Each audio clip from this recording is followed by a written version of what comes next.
But for now, let's get smarter with the help of our leadoff panel. Jeff Mason is here in person, White House and Washington correspondent for Bloomberg, and Susan Glasser, staff writer for The New Yorker. Okay, so just because Todd Blanche killed off this iteration, it does not mean this thing is gone, right? The Supreme Court shot down Donald Trump's tariffs. And what did he do? Find a workaround, and he's implementing them right now. Well, I think Exhibit A of that is just the fact that he keeps talking about it. I mean, he could have said on Friday at Camp David that, yeah, I'm willing to get rid of this fund. I'm tired of all the controversy over it because what I really want is Todd Blanche as my confirmed attorney general. And he didn't say that. He started talking about why he wants it. And he did the same thing in that clip on Air Force One last night that you just played. And that, I mean, I think that sends a pretty clear signal to his staff, including his potentially future confirmed attorney general, that you can make whatever deal you want right now, but this is still on my radar and this is still something that I'd like to see. Okay, how about in the are you flipping kidding me, Susan?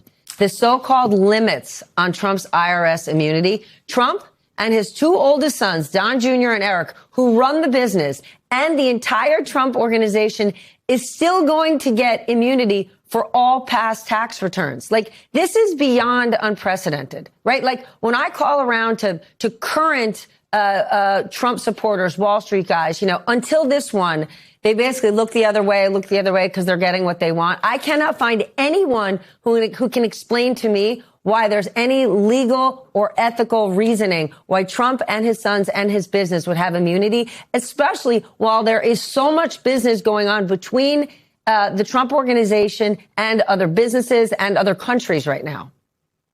Yeah, I mean, look, the bottom line is Donald Trump has just ordered the U.S. government that reports to him to give him a deal in which he does not have to pay taxes. It's potentially at least $100 million savings for himself. That's $100 million in Donald Trump's pocket that he might otherwise have to pay to the IRS. And what these two Republican senators have done is draw a pretty arbitrary line, it seems to me, Steph, in saying, well, that should apply only to your past tax returns, not to your future, and also limiting the number of Trump family members who get this, free absolution from payments card from the U.S. government. It's still mind-blowing. I think it also underscores the extent to which the Trump administration has come up with this idea that you can say and do anything, basically, to get the votes of these supposedly principled Republican senators. And then once you get into office, you're going to do whatever you want anyways. I'm thinking about Bill Cassidy and RFK Jr. You know, I'm thinking about the votes that were taken for Pete Hegseth. Oh, well, he promised me. Kash Patel promised me he wouldn't weaponize the government, right? RFK promised he wouldn't go after vaccines. So if Todd Blanche makes a deal, to your point, if Donald Trump still has the weaponization fund in his mind, what do we think the odds are that they're going to obey the deal that they made with these two Republican senators? Well, let's go to the Hill. Ali Vitale, MS Now senior Capitol Hill correspondent, of course, host of Way Too Early. Ali, it is 9:06 a.m. At 9:06 a.m. on Friday, you were standing outside John Cornyn's office, on Thursday, talking to John Cornyn, and he was saying, no way, this dog don't hunt, it's not going to fly. He's changed his tune because Todd Blanche is now saying we're going to have these carve-outs. Do you think his confirmation is going to happen?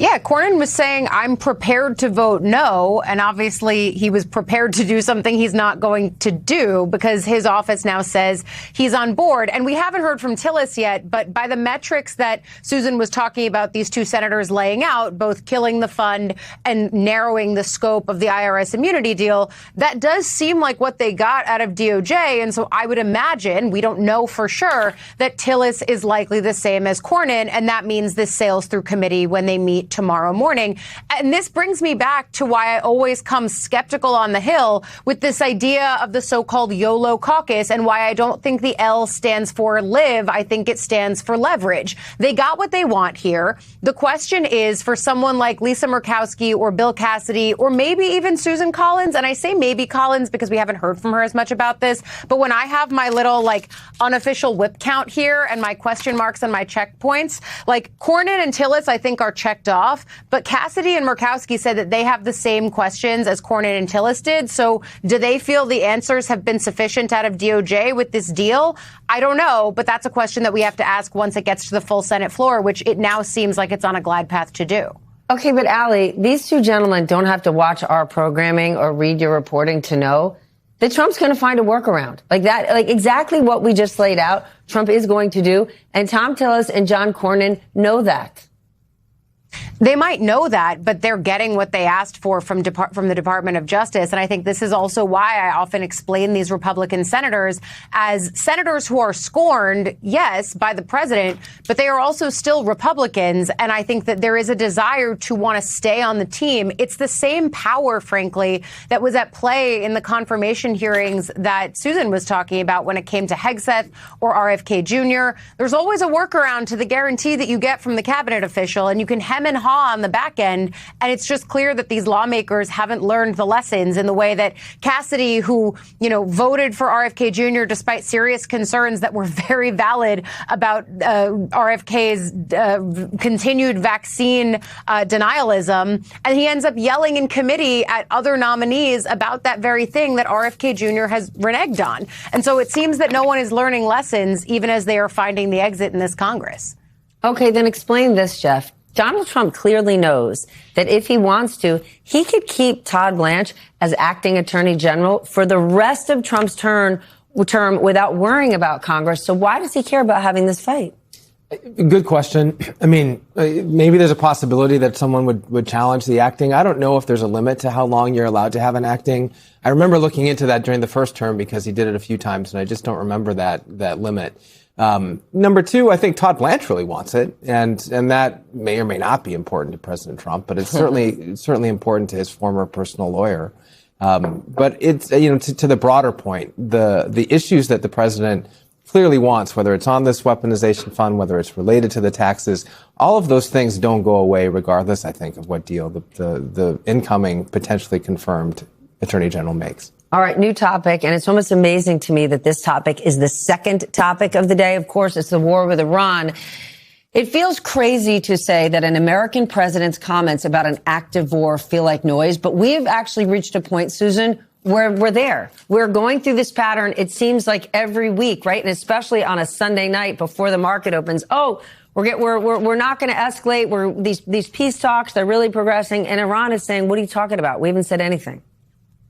Yeah, Steph, we're in a situation here where the president is at a minimum a very, very unreliable narrator when it comes to the progress of the war that he launched by himself with no effort to sell the reason for it to the American people, to the U.S. Congress, even to most of American allies. And the result, of course, is that Trump is in this box of his own making that he keeps trying to get out of. He is certainly devaluing the currency of, the value of the statement of the American president, number one. I think if you look at American soft power around the world, that has also plummeted in the course of the war. Then there's the political hit he and his party have taken from the metastasizing prices that are resulting. A lot of his comments do seem to be aimed at manipulating the markets. That's a topic that you're much better versed on than I am, Steph. But I think right now what Trump is looking at is a prospect where the two sides not only remain so far apart, but it's hard to even envision a scenario in which a long-term deal is possible to end this conflict. And that is because Donald Trump has effectively reinforced Iranian control of the Strait of Hormuz. They have now realized that they have this geopolitical sort of chokehold over something that they're not likely to relinquish, number one. Number two, the nuclear piece that he keeps talking about to justify the war, they're literally in negotiations to talk about when they would talk about this. So anybody who thinks that we're getting close to a nuclear agreement, think again, because they're literally talking maybe about talking about talking. Okay, so beyond what Trump has actually said, what do we know about diplomacy behind the scenes? Susan's talking, all I keep thinking is, imagine if you're a military mom or dad listening to the president, watching this, having no idea what's actually happening. Yeah, it's a good question. And we don't know a whole lot. My understanding is that there are certainly some kind of talks, lower level talks going on. But I will share a little piece of reporting with you that I spoke last week to a White House official about Vice President Vance's role. I had asked the president in the Oval Office about 10 days ago when he said that talks were going on. And I said, okay, well, who's leading those talks? And he mentioned J.D. Vance, Mr. Kushner, the Witkoff, the cast of characters that we're familiar with. This White House official, when I asked late last week, hey, so is Vance actually involved in talks, was not aware that he'd been involved in any talks recently. So that seems telling to me that at least the top echelon of the leaders who have been involved in talks in the past may not be doing it right now. That said, it does seem like some kind of communications are going on, but these back and forth, and certainly the Iranians shooting down, metaphorically anyway, any of the suggestions that the president makes about what the communications are is pretty telling.